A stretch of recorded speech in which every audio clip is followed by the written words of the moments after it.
The story is told of an older missionary couple who spent many, many years on the field in very, very difficult circumstances. Their health was failing, and their mission board decided that they needed to return home. This was not what the missionary couple wanted to do. They wanted to stay and keep serving. They had given their life and spent their life on these people, but they were forced and encouraged to submit. And so this was the time before airplanes, and so they made passage on a boat to return back to America. It was going to be a multiple-week journey for them to get from where they were back to America.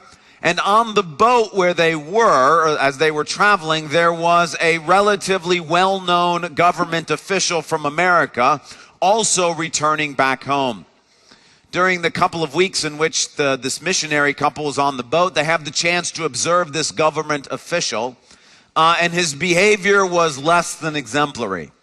However, when they got to port in New York, here was this great band, photographers, press, all of these people celebrating this government official returning home. And his homecoming was a joyous, wonderful, celebratory event. But for the missionary couple, there was no one there to greet them. No one there to pay any attention to the fact that they had returned home. And as they were getting off the boat and tending or fending for themselves, the wife began to cry. And the husband asked her, what's the matter? And she said, we've spent our life in service of God. We have done the right thing. We've tried to behave. We've tried to be a witness. We've been through very difficult and hard circumstances. And yet there's no one here to greet us. We've come home and we're here all alone. And the husband thought for a moment, and he turned to his wife and he said, but honey, we're not actually home yet. We're not home yet. We've been talking all year about having the eyes of faith, of going on a journey of faith. One of the powerful things that faith does is allow us to see through difficult, disappointing, discouraging circumstances to what God is really doing and to what lies beyond those difficult, discouraging, and hard circumstances. This morning, that's what we want to focus is the power of faith to enable us to do things, to see beyond things, to endure things we never thought possible. So please, if you would, take a Bible and turn to Hebrews chapter 11. If you don't have a Bible with you, that's no problem. We provide them in the rack in front of you or underneath your seat. They'll look like this. And in one of those Bibles, you just turn to page 975, and you'll be right where we are in Hebrews chapter 11. Hebrews 11, let me spend a little bit of time kind of reviewing and recapping where we've been. You may have missed a week. You may not necessarily see the big picture about how all this fits together. But before we finish this chapter, let me kind of show you where we've been. In general, in the book of Hebrews, we've been talking about going on journeys of faith with Jesus. Blessed are those whose hearts are set on pilgrimage. Because when we get out of our comfort zone and we go with Jesus wherever he's taking us, we see and experience God in new and powerful ways. Specifically in Hebrews chapter 11, we've been focused on the idea of faith itself. And I've got a slide here that kind of shows you how the chapter lays out and where we've been over the past few weeks. The chapter breaks down pretty nicely into a couple of sections, the first of which is Hebrews 11, 1-3. And the subject of that section is, what is faith? And the key phrase is, now faith is, and Hebrews tells us faith is the evidence of things not seen. It's the ability to see with the eyes of faith things that make no sense or that you're not able to see otherwise. It's the ability to have a conviction about something for which you have no absolute proof. The second section in Hebrews 11 is a long one. It's verses 4-31. And that section is not about what faith is. It's about how do we exercise faith. How do you see things with the eyes of faith? The key phrase there is by faith. And so throughout verses 4 through 31, over and over again, Hebrews 11 says, by faith, by faith, by faith. And it's telling us how Abraham or Noah or Sarah or Rahab did the things they did. In other words, how did they exercise faith? In that second section, verses 4 through 31, that actually broke down into 3 smaller sections.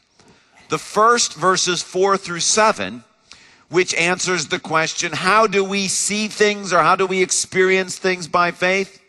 We do so through what we would call the obedience of faith. In other words, sometimes just start obeying and then you'll see what God is up to. Sometimes we don't have any idea how it's going to work out, what it's going to look like, but we just need to get going.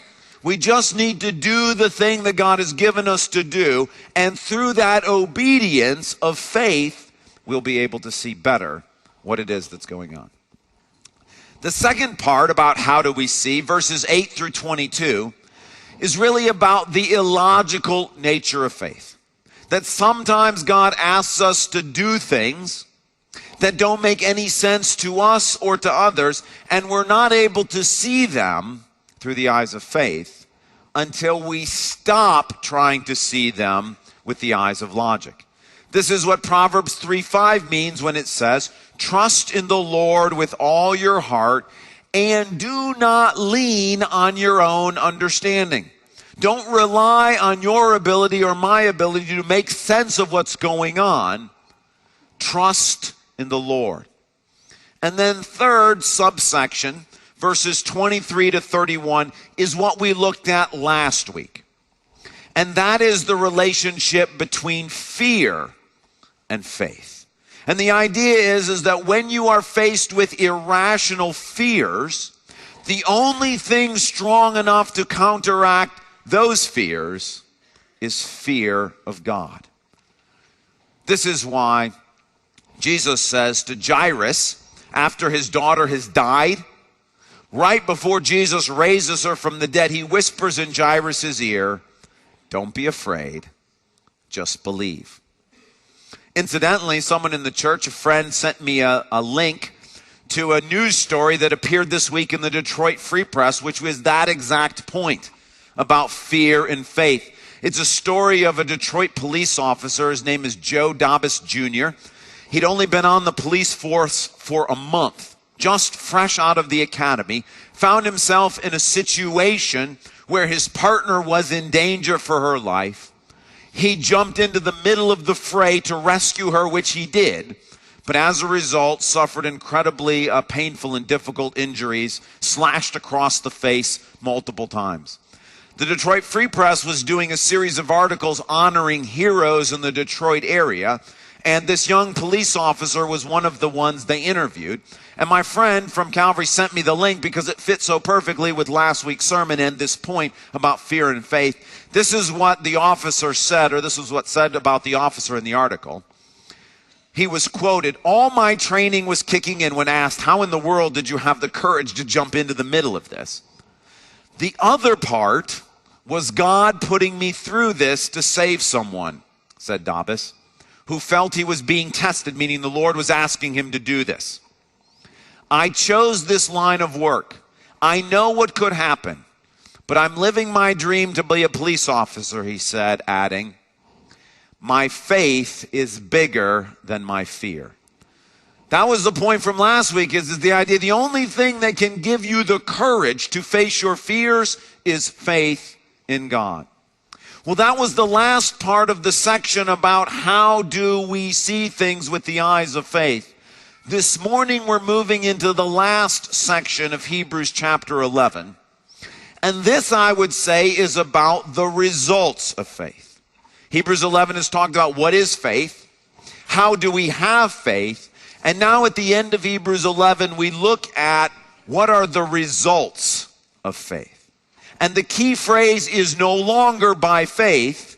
It switches in our passage, verse 33, to say, who through faith That's a different phrase. By faith, by faith, by faith. That's how you exercise faith. Through faith is emphasizing what happened as a result of faith. And as we look at this passage, we're going to see three things that happen when we exercise faith. Three things that God is enabled to do in our lives when we exercise faith. The first one comes out of verses 32 to 35. And what more shall I say? I do not have time to tell about Gideon, Barak, Samson, and Jephthah, about David and Samuel and the prophets, who through faith conquered kingdoms, administered justice, and gained what was promised, who shut the mouths of lions, quenched the fury of the flames, and escaped the edge of the sword, whose weakness was turned to strength, and who became powerful in battle and routed foreign armies. Women received back their dead, raised to life again. Now stop there for a moment. Clearly, what's going on in this section is that faith has enabled these people to do amazing things.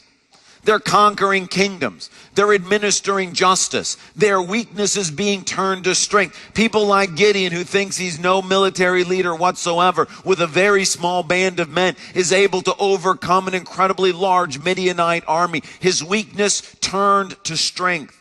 And we see the first thing that faith does is it allows God to do through us amazing things. Unbelievable things, show-stopping, jaw-dropping, hair on the back of your neck tingling kind of things. Now, this is not a surprise. This is why Jesus says, if you have faith as small as a mustard seed, you can say to that mountain, be moved, and it will throw itself into the sea.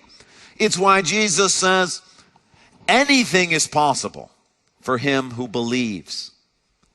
Now, there's no surprise there that through faith, God does amazing things. But the twist or the surprise comes in the second thing that God does through faith. First is he does amazing things. Second, keep going with me in verse 35. There were others who were tortured, refusing to be released so that they might gain an even better resurrection. Some faced jeers and flogging, and even chains and imprisonment. They were put to death by stoning. They were sawed in two. They were killed by the sword. They went about in sheepskins and goatskins, destitute, persecuted, and mistreated. The world was not worthy of them. They wandered in deserts and mountains, living in caves and in holes in the ground. Now stop there. This is the second section. And I don't know about you, but I've read this chapter many times. This section never really stood out to me, but if you think about it, it's pretty shocking. So far in Hebrews 11, we've been talking about by faith Noah, he survived the flood. By faith Abraham, he got a child when he wasn't supposed to have a child in his old age. By faith Moses went through the Passover and crossed the Red Sea. And you're hearing over and over again all these amazing stories, wonderful success stories. And then you get to this section and all of a sudden, if you think about it, things get really, really bad. People are getting sawed in two. They're being killed by the sword. All of a sudden we gloss over this section because we're so used to the fact that, yes, by faith Rahab, by faith the children of Israel marched around Jericho. And all of a sudden you get to this section and you realize, wait a minute, we're no longer talking about David killing Goliath. We're talking about David running from Saul. We're no longer talking about Samuel defeating the Philistines. We're talking about Samuel being rejected by the people of Israel. And the point about this section is, faith not only enables us to do amazing things, it gives us the strength to endure horrifying things. I mean, look, verse 34, they escaped the edge of the sword. Fantastic. But then you get verse 37, they were killed by the sword. Verse 35, some women received back their dead, raised to life. Hallelujah, praise God. Verse 37, they were put to death by stoning, and there was no resurrection. There was no intervention. There was no God making the difficult thing going away. And I find this to be sobering, but also encouraging. If you didn't have Hebrews 11 end this way, you could mistakenly have the opinion that if you just had enough faith, everything in life would go amazing. If all we had was point number one, which was through faith, God does amazing things, we would think, well, if I'm not having lots of amazing stuff going on in my life, it must be because I don't have enough faith. And if I just have enough faith, I'd have enough money, I'd have enough popularity, I'd have enough friends, I'd have everything taken care of, my health, I would be healed, I wouldn't lose any of the loved ones that I love to death. Everything would go great. But it's very, very powerful to me that the ultimate example of faith in Hebrews 11 are people who endured horrifying things, and they did so by faith. Faith is what gave them the strength to endure. Faith is what gives us the strength to endure. Faith is what allowed that missionary couple, after they have labored so long overseas, to come home to zero recognition. Faith is what gave them the ability to do it. Faith is what helped that police officer jump into the middle of the fray obeying God, despite the fact he ended up getting badly wounded and still, I think if I remember from the articles, on medical leave and unable to be on the police force. Faith is what allowed people like George Gardner to believe that we could build this building, that we could move out here, even though he was dying of cancer. Faith is what allowed perhaps your parents to be able to make a change from the tradition that they had grown up in, to come to faith in Jesus and to endure difficult things so that they might be able to open the door for you to have a journey of faith. Faith enables us to endure really, really hard circumstances. Third thing that faith does. Verses 39 and 40, these were all commended for their faith, yet none of them received what had been promised, since God had planned something better for us, so that only together with us would they be made perfect. Faith not only allows us to do amazing things and to endure terrible things, but it allows us to see through both to the future God has planned for us. The story I told you about that missionary couple, the husband's right. They did have a homecoming. It was waiting for them. And he was looking through the poor reception they received at the port in New York to the reception they were going to receive when they arrived on the shores of heaven, when God himself would celebrate their faithful service, when God himself would reward them for their hard work. Faith is the ability to look through life, whether things are going fantastic or things are going terrible, to say, but God has a future eternal kingdom planned for me that is far better than anything I could imagine now. The highs I've experienced now don't even begin to compare with what's coming. The lows that I'm experiencing now don't even begin to compare with the eternal rest God has waiting for me. Faith is the ability to do amazing things, to endure terrible things, and to look beyond both of them to heaven that God has planned for us. That's the result of faith. But all of this is a lead-in to the most important verses in the book, the ones that we've been saying all year long, our benediction from Hebrews 12. Therefore, since we are surrounded by such a great cloud of witnesses, let us throw off everything that hinders and the sin that so easily entangles, and let us run with perseverance the race marked out for us, fixing our eyes on Jesus, the pioneer and perfecter of faith. The point is there is this great cloud of witnesses, and the author of Hebrews has gone through them. Moses and Abraham and Isaac and Joseph and Rahab, Joshua, Gideon, David, Barak, Samson, George Gardner, your parents, others who've gone before us, these missionary couple that spent their life in service for the Lord. This great cloud of witnesses that are cheering us on as we go down our race. My race is different than your race. My race is different than Abraham's race. But this cloud of witnesses is cheering us on as we go down the race marked out for us. That's really encouraging. But that's not the focus. The focus that this cloud of witnesses is cheering us on is to fix our eyes on Jesus. Notice how Jesus is described in here. The pioneer and perfecter of faith. Pioneer means the beginner, the first one through. In many ways, Jesus is the pioneer of our faith. He's also the perfecter of the faith, which means that he exercised faith better than anybody else. Now think about that for a minute. That's a little bit of a strange notion. We normally think of Jesus as being the object of our faith. We believe in Jesus. It's true, he is the object of our faith, but that's not what Hebrews is emphasizing. Hebrews is emphasizing Jesus is not only the object of our faith, he's the example of what it means to have faith. Did you realize that? Did you realize that Jesus had to exercise faith? Did you realize that Jesus had to believe? That there were things in his life that he didn't see clearly? It has to be that way, doesn't it? Or he wouldn't have been human.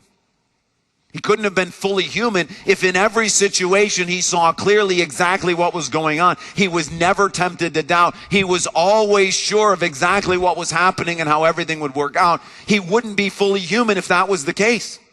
His divine nature would have overridden his human nature, and he would not have experienced what you and I experience. But the fact of the matter is that as you and I go through life and we get in situations where we can't quite see our way forward, we're not sure how this is going to work out, we're confused and we want to doubt. Well, Jesus knows exactly what we're going through. You see, he is the pioneer and perfecter of faith. He's done the journey of faith ahead of us. Consider, for example, Jesus during the temptation. Right before Satan tempts Jesus, the last words Jesus hears, according to Matthew 3, is the Father saying to Jesus at his baptism in an audible voice, "This is my Son, whom I love. With him I am well pleased." Do you know the next audible words that Jesus hears according to Matthew 4? It's Satan asking him the question, "If you are the Son of God, tell these stones to become bread." What's going on here? Well, the Father has affirmed something that's true about Jesus. Satan is trying to get him to doubt the truthfulness of that statement. Satan wants Jesus to prove it to himself.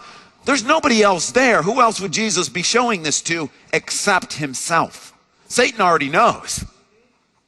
Jesus is proving it to himself. And the point is the only way this makes any sense is if Jesus is having to continue to believe what the Father declared to be true about him 40 days earlier.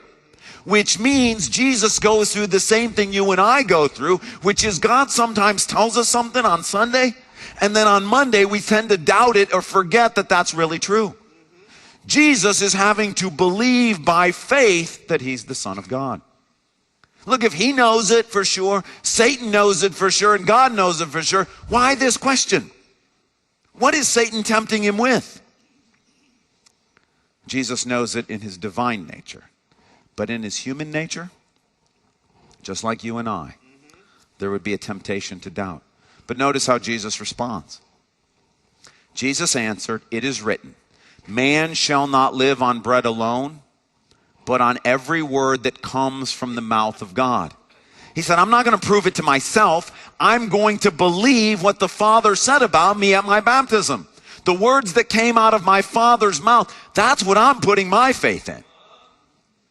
What he's doing here is what we call the obedience of faith. He's doing the right thing, which is, look, I'm not going to prove it to myself because I'm not here to test the Lord. I'm here to trust the Lord. Or consider Jesus at his trial. When he stands before Pilate, Matthew's gospel tells us that as he stands there, he is silent, like a sheep before his slaughterers. Jesus is silent. When he's on trial, people are bringing accusations against him, most of which are false. Jesus isn't saying anything, and Pilate is dumbfounded. What are you doing? Respond. Don't you have any defense? What is it that you want to say? But the text is clear. Jesus does not reply. Now, that doesn't make any sense to me. I got to be honest with you. It seems completely illogical. I've had people say false things about me, and I can tell you the first thing I want to do is prove them wrong. Just give me my day in court. Just give me my opportunity to stand up and show how ridiculous that is. I mean, listen, Jesus is on trial. Even the judge, meaning Pilate, doesn't think he's guilty. Of course Jesus could win this argument. Of course he could demonstrate his innocence. Of course he could convince Pilate that he's not guilty. Why doesn't he? Well, 1 Peter 2 tells us why he doesn't. When they hurled their insults at him, he did not retaliate. When he suffered, he made no threats. Instead, he did what? Entrusted himself to him who judges justly. In other words, he exercised faith. He chose to entrust his life to the Father, to believe the Father, to not take matters into his own hands and declare himself innocent. He simply said, but I, by faith, believe that the Father is going to vindicate me. This is Proverbs 3:5. Trust in the Lord with all your heart. Do not lean on your own understanding. Jesus chooses not to do what is logical or sensible or what you would do or what I would do. He chooses to trust his reputation, his life, and his eternity to his Father, who always does the right thing. That's Jesus exercising faith. Or consider Jesus in the Garden of Gethsemane. This is when he's hit with what we would call irrational fear. I believe in the garden that Jesus in his human nature is unable to see his way forward. I think the fear is blinding. I think the idea of what's waiting for him on that cross, I think the idea of what's waiting for him in being rejected by his Father, I think the idea of what's waiting for him to bear the sins of the world is simply too much. And it says in the text that Jesus prayed and was in agony to the point of death. And so he asked this question, my Father, if it's possible, may this cup be taken from me. Now, why is he asking that question? If he knows in his human nature that it's impossible, what is this, just a show? Is he just making this question up? Is he just saying, hey, look, we got to have something to write down in the book so that later on people can think that I was struggling with this? Or is this a genuine possibility for doubt? Is this a genuine possibility where Jesus in his human nature is hoping there might be some other way than this way? That's what that is. How does he know there's not? Well, he knows it by faith. That's why he doesn't get an answer. He just simply says, yet not as I will, but as you will. What's he doing? He's choosing to fear God more than he fears what's waiting for him. That he knows that God's will and doing God's will is better than doing his own will. And in that statement, you're supposed to read that left up to Jesus, he would like to do this a different way. But by faith, not because he can see how this is all going to work out, not because he knows exactly what it's going to feel like to be separated from the Father, not because he's confident that he's going to be able to endure whatever hell has to bring toward him, but because by faith he trusts in what the Father has planned. And so by faith he goes forward. It's for this reason that Jesus is called the pioneer and the perfecter of faith. He is the object of our faith, but he's also the example to us of what it means to have faith. And that as you and I go on our journeys of faith, God says, look at Jesus. Look at how it worked out for him. Look at the next part. For the joy set before him, he endured the cross, scorning its shame, and sat down at the right hand of the throne of God. What was the result of Jesus' faith? Well, number one, we got to take them in reverse order from the way Hebrews left us. Hebrews 11 left us. Number one, for the joy set before him, meaning by faith he was able to see through the good and the bad of life to the future God had planned for him. Number two, He endured the cross, scorning its shame. By faith, he was able to endure the most horrific of circumstances: betrayal, rejection, crucifixion, hell itself, abandonment, and separation from God. And number 3, sat down at the right hand of the throne of God, which is shorthand for, through Jesus' faith, God won for us eternal salvation. That as a merciful and faithful high priest, God did through Jesus far greater than conquering kingdoms or administering justice or turning weakness into strength. Through Jesus, God accomplished something that for the rest of eternity, we're going to try to wrap our minds around. He saved us from Satan, sin, and death. The point is, Jesus' faith does the same thing our faith does. It allows us to do amazing things. It allows us to endure horrific things. And in the face of both of those, to look through them to what God is up to. And the point of Hebrews is look, don't think Jesus is so different than you. He too had to walk by faith. He too had to choose to believe. He too had to obey even when he didn't really feel like it. He too had to understand that logic and wisdom sometimes lead you astray. He too had to choose the fear of the Lord over the irrational fears. Look, please don't write Jesus off as being so divine that he's not human anymore. He is divine, but he is also 100% totally human. And those feelings that you've had and that I've had about God, are you really going to show up here? Lord, where are you? Lord, why is my life going so difficult? Why am I suffering? Those same feelings he had, or he wouldn't have been human. And Hebrews has made the point, look, he became human, not so he could waltz through life with some sort of inner divine nature that was going to allow him to know everything that was going to happen without any doubts, without any struggles, without any fears. He went through life as a human, needing to believe. And he exercised faith absolutely perfectly. And as a result, God did through Jesus amazing things. He allowed Jesus to endure horrific things. And Jesus looked through all of that to the place where he is now, seated at the right hand of the throne of God. And the point of Hebrews is, verse 3, consider him who endured such opposition from sinners, so that you will not grow weary and lose heart. Look, on your journey of faith, on my journey of faith, look at Jesus. Look at how his faith turned out. Please don't write Jesus off as being so different from us that he didn't have to exercise faith. The point of Hebrews is he's human like we're human. He exercised faith like we need to exercise faith. Look at how it turned out for him. Was he abandoned? No. He's seated at the right hand of the throne of God with all majesty and power and authority given to him. And the point of Hebrews is think about Jesus and his story for a minute. And that's what we come to communion to do. We come to communion to think about the faith of Jesus.